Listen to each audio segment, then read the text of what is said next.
Well, hello, and welcome to the next episode of Making Mannequin Heads into Planters. Hi. I know. Just a little weird. A lot of weird. Whatever. So, SculptCrete, it's going well. The last episode was putting a thin layer of SculptCrete on this foam head. And I wasn't quite able to completely cover, as you can see. I also made the mix much wetter this time than I did last time. It takes 24 hours to completely dry. This has still got a little bit of, I can tell by the color of it, a little bit of moisture in and here and there. What's really weird is picking it up like this sucker. That's heavy. This one, because I put it on so much thinner, because it was a wetter mix, is significantly lighter, like a lot lighter. I was able to clean up the table pretty well. Amazing how I wanted to just confirm that this plastic bag, this is the same one that I started with. So it's holding up extremely well. I'm very, very impressed. Today we're going to finish up the, clean this out a little bit as I'm talking. Clean all the chunks up because I don't want them in with the other stuff. I'm going to finish up putting on the undercoat, the base coat on there, and I'm going to start putting base coat on the taller one. So we will have base coat on two of them at the same time, and then I can get into designing the faces for those. Figure out what I'm going to do with them. See how they speak to me once they are all cemented. See what features come through and which ones don't. And I'm thrilled with the cutout of this one. Very, very thrilled.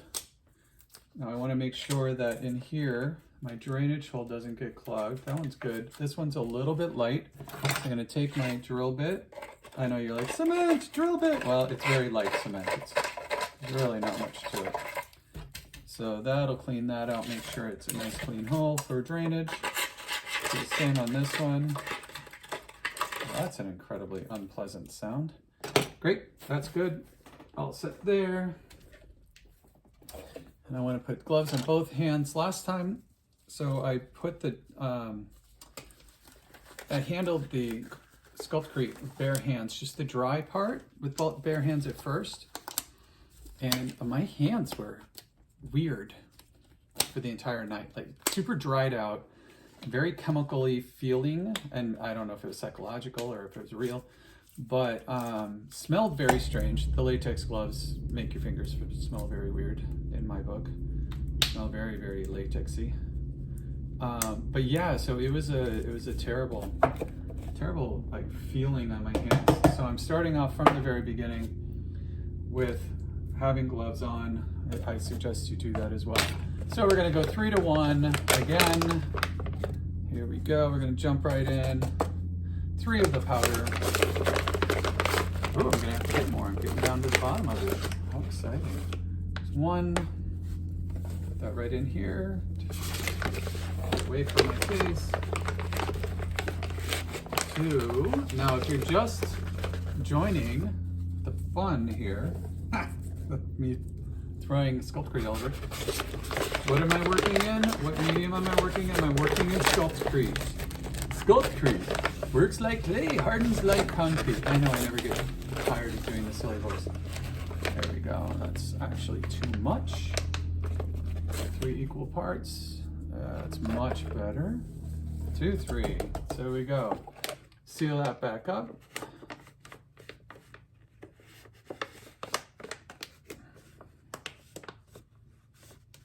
Wear a dust mask when measuring and mixing dry SculptCrete mix. Whoops. So this stuff is not food safe. Just so you know. Yeah, I should be wearing a mask. I admit to it fully. At least I'm holding it away from my face. So, and then I just want 1 cup up to that measure. You see I have this line in the bottom. I want one full, well, I can always put more in, so let's not get crazy, Patrick. I'll grab a little bit more than that. Oh my gosh, that giant bug is in my bucket of water. There's another one. They have such long legs. I think it's a millipede or a centipede, but it's like fuzzy legs. So it's about that long. That's what, 2 inches long? And sorry for those who are on the metric system, which the United States should be. That's just my opinion. They tried it when I was in, what, 4th grade, 3rd grade, something like that. But it must have been, not 3rd, it must have been, it's in Shrewsbury, so 4th, 5th grade. They tried to teach us metric, and we got it, and it was super easy since it's base 10. But then they, apparently that was all that was going to happen in the school systems, was just teach them for an awareness in elementary school, early elementary school. But we're never going to actually teach it to them. Whatever happened around that, I don't know. Very weird. That was in the early 80s, I would say. Yeah, early 80s, so really early 80s. Beginning of the era. So I'm going to put a little bit more water in here. I liked the consistency I had last time of it being much wetter, goopier as time goes on. Obviously it sets up, becomes easier to work with. And so what I'm doing is put this at an angle for you. I am taking my hands and gently but firmly, not being like all over the place and being wackadoodle with it. I'm not in a rush. I'm just combining it all together with my fingers. It just feels good. The latex gloves let me actually feel the substance, the dryness of it, the wetness of it. It's good to turn the bucket just so I can get all those corners. If you have a round bucket, it might work better. I don't know, you're still gonna have that corner from the bottom to have to incorporate from. But this way, none of the dry powder is gonna escape me mixing it in with the water. So there we go, that's a nice mixture. It is a little drier than yesterday, or whenever the last one I did was, and the last episode, and I kind of liked that. Easier to apply. Let's put just a little bit more in, and then I'll incorporate that. And when I say a little bit more, I mean like a teaspoon is all I'm putting in at a time, because it makes a huge difference very quickly. And you can't take the water out. You have to wait for it to start setting up, and then your time is like very, very limited. It's not like a clay where you can let it dry out a little bit or take a heat gun to it or whatever. And all of that. So here we go. This is feeling much better. It's feeling much more like clay. And it's sort of that in-between, not quite as wet as yesterday, or the last episode, I should say, and not quite as dry or firm as it was the first time we used it together. So there we go. Got some dry corners in here, but I can always mix it even more thoroughly. There we go. Nice super squeeze action on it. And that actually works beautifully. Really getting in, gripping, getting it between my fingers. And like before, it's really a neat substance in that it'll feel super gritty, and then like now, it just became very elastic, plastic, very malleable. The nice substance. All right, so here we go. I'm going to continue applying on here. Since this is, I'm gonna actually take some out. I want more water. I liked it a little bit goopy last time. I'm going to incorporate that water in here real quickly. 10 minutes to mix all of my mix correctly, proportion.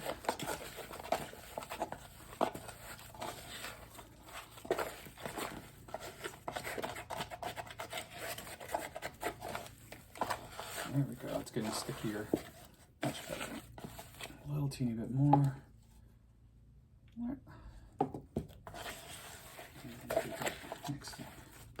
All right, good, there we go. It just loosened it up.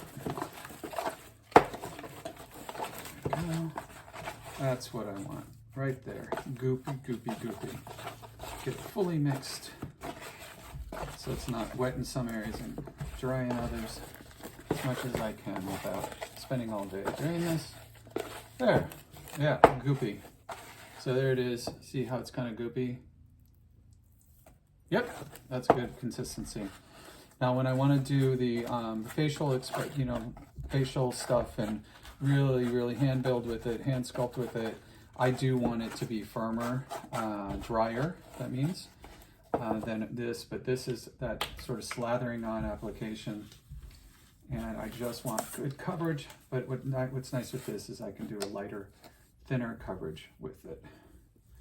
And then we can start putting it on the tall one. It's not going to cover the entire tall one, but it will, I think, do pretty well.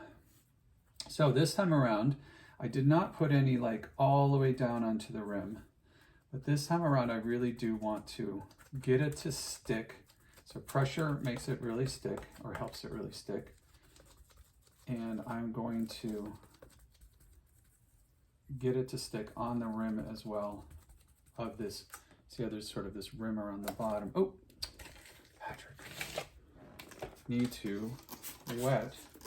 I don't know if I need to do this, but I think it's a very good idea to wet the surface that I'm joining it to. It's what you do with other stuff like this. It probably doesn't hurt to do that for the actual application onto the foam. Maybe that would have helped yesterday, or the other day, the last episode. I keep on referring to it as yesterday. It wasn't yesterday. But the last episode just feels like yesterday because it's so much fun. All right, so I'm gonna get it down right along that ridge there. And this I can push down, keep it thinner, keep it even. So last time I was talking about trying to get it to be smooth. Well, it's smooth in places. It definitely worked as feedback now.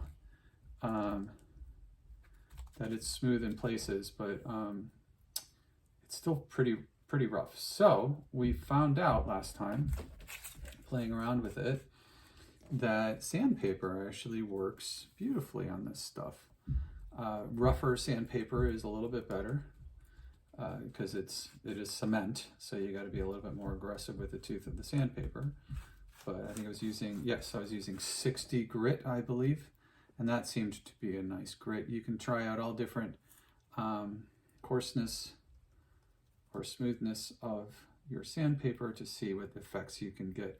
And I bet you anything, you put a mask on and you really get it going. And this is coming together nicely. Pull it out of that. I want a little bit sharper corner in there. Spread it around. Yeah, play with the different grits of sandpaper. See how smooth you can get it. You got to be careful not to go through to the foam, but if you've got a nice good base undercoat of this that's not necessarily heavy or thick, but thick enough so that you can get in there, then I think it'll be fine. It'll be fun to experiment with, how much can you get away with for sanding and stuff like that, because maybe you have some sections that aren't exactly the way you want them. So you can always sand them down. It's one of those things where with these sorts of things, you don't want to be working, as I've mentioned in the past, you don't want to be like, finished product, and I've got 3/4 of it left to do. You want rough product, and then rough result, work your way to a final product at the end, not every step along the way. Now, if you don't understand what I'm talking about, because I'm kind of explaining it weirdly, which I am, so it's like you don't want to fine tune one eyeball when you don't even know where the other eyeball is going to be, or the eye socket, or whatever. You want to get the grand structure of it, and then do finishing on it afterward. It's kind of just, you want a process that makes sense, that's productive, instead of just wasting a ton of time in one spot. And then you kind of go, oh, well, that's actually not going to be where it is, and I just spent all this time doing this eye. That was perfect, but now it's out of proportion, or blah blah blah, or I changed my mind. So get it into a shape and then work that shape down. This is a lot harder to do that. So what I'm talking about is that with the sandpaper, you can actually use that approach maybe. If you want to, you know, one ridge is too high, if you're using this stuff for more actual sculptural application, which I could see it 100% being used for actual sculpture, which would be really cool. You can put it on any sort of framing that you want as a base. So you could start with a wooden block. You could start with an underform like this and build off of it. Nothing wrong with that, right? And then what happens is you're not using, it's not a 500-pound concrete head, or a 50-pound one for that matter, but it's a few pounds, and you have some sort of understructure to it that you build on. So that's the idea right there. There, I've got this down. So I'm going to wipe, sort of scrape off so it doesn't stick to the bottom. I do want it to be covered down to the bottom. There we go. There we go. That looks good. Scrape off any excess on the bottom. And this one is set to go rock and roll with this one for the next stage of building. There. Very cool. Yeah, like the face? Actually came out more than I thought it would. And that one's going to sit and dry. So now the rest of this is going to go on the tall one. I'm going to start at the top and go down to the bottom and really work it on here. Slather it on. Oh, I'm going to try that wet technique again. Even though it's foam, it feels like it slides on. It kind of takes it a little bit better. There we go. I don't want it wet. I do want it not dry. So it's somewhere in between. Just try not to spray the camera or my lamps. That would not be a happy place. Lay this one down and start getting it on here. Nice and goopy. There we go. So, there. Beautiful. So you may know, so some things about me as we play with this. I do want it to get around the edges, as you know, as I've mentioned before.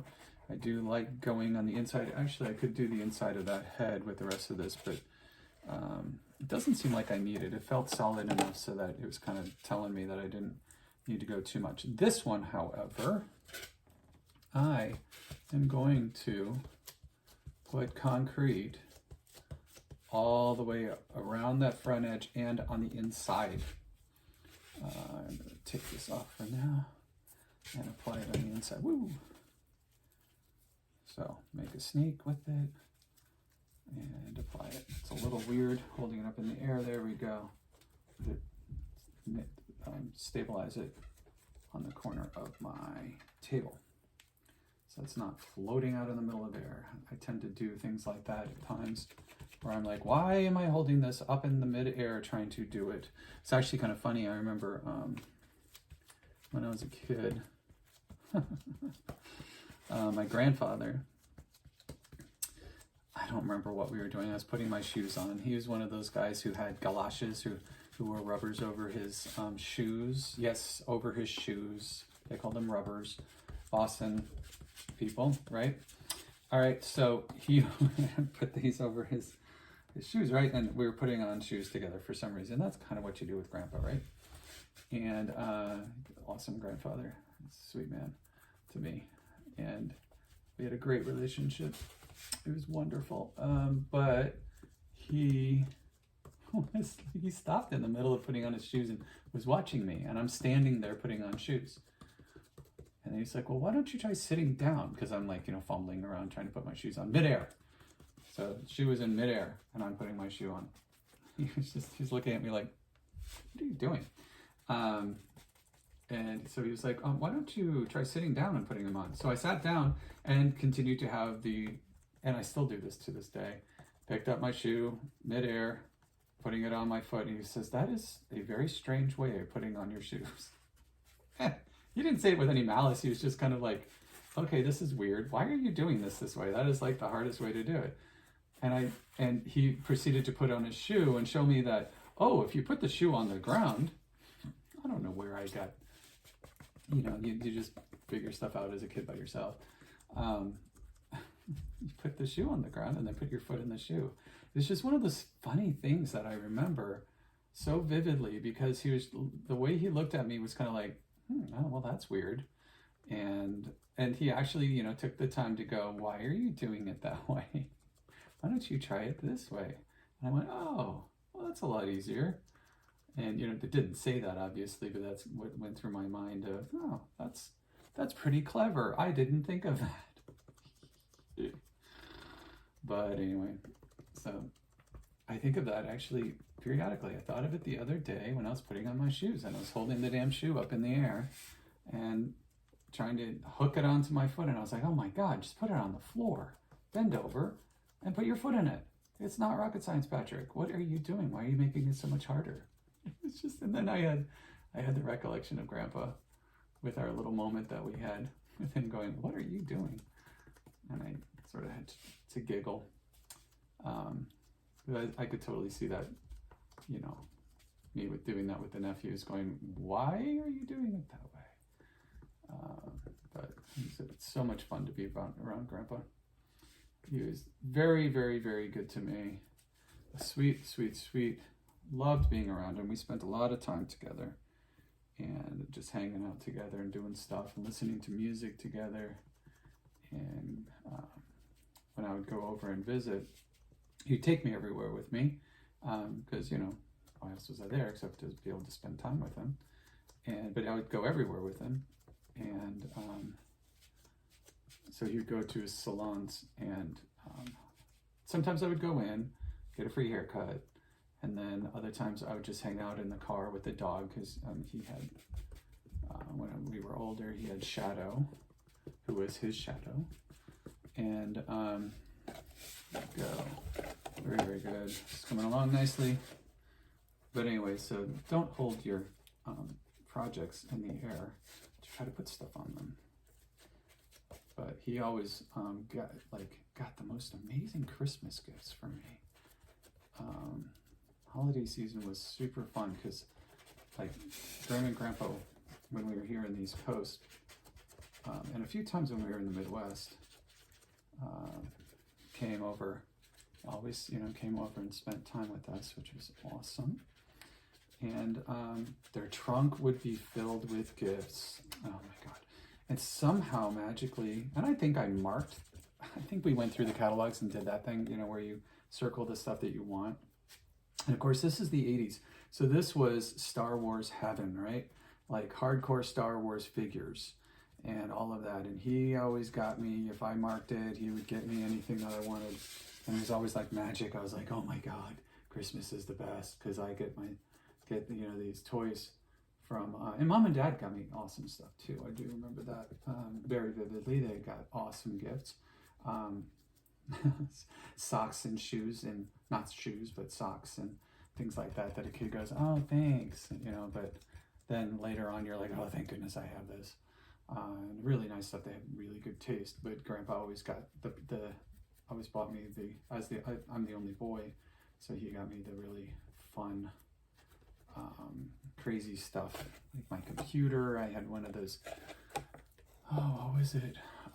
The early console computers where you'd use a cassette tape and I could program it myself, and the whole deal. The Atari, and there we go, 99.4A. That was what I had. And let's pin this down here. And I'm only going to do down to the water, the soil line on this, on the inside, so if you see what I'm working on here. So anyway, he was always fun to be around, and just lovely. So great guy. And there we go. So make sure that I'm getting it down and around. Very nice on the inside. I like it. The soil's going to go right. It's going to come right down to the soil. So that's what I want there. I'm gonna get more, and I'm gonna do a snake. So basically what I'm doing is I'm rolling it into a longer piece. I'm going to apply it on the inside and sort of on the inside corner, on the inside edge, so that I can press it in on the inside and on the top. And it's rougher on the inside, of course, so it's actually, when applying it, it's actually coming onto it very nicely. I want to make sure everything is joined so there's no open seams anywhere. If you were to fire anything like this, you would have to worry about air bubbles constantly. But it's cement. It's SculptCrete, so we don't have to worry about that. All right, so just going to do a little bit more here, and then I will pick you up in the next episode and continue working this and finish up this batch of SculptCrete on this mannequin, maybe make another batch. I may not have time. Alrighty, so hasta la vistas, babies. That's coming along. Getting it on there. I'll use up the rest of this batch and in the next episode. And I will see you soon. And have a great day. Give people lots of love. Love yourself. Give yourself lots of space to make mistakes and to learn from those mistakes and move on and forward, whatever direction you need to. Sideways pivoting is great. You don't always have to bull through. I mean, that's hard for me to remind myself. I'm like going through and I'm like, oh, let's go over here. And just as good and maybe a lot of times better. All right. So put the love out in the world. There's not enough love in the world. And be nice to yourself. Big breath in. Big breath out. The world looks a little different after that. Have a great day. Bye.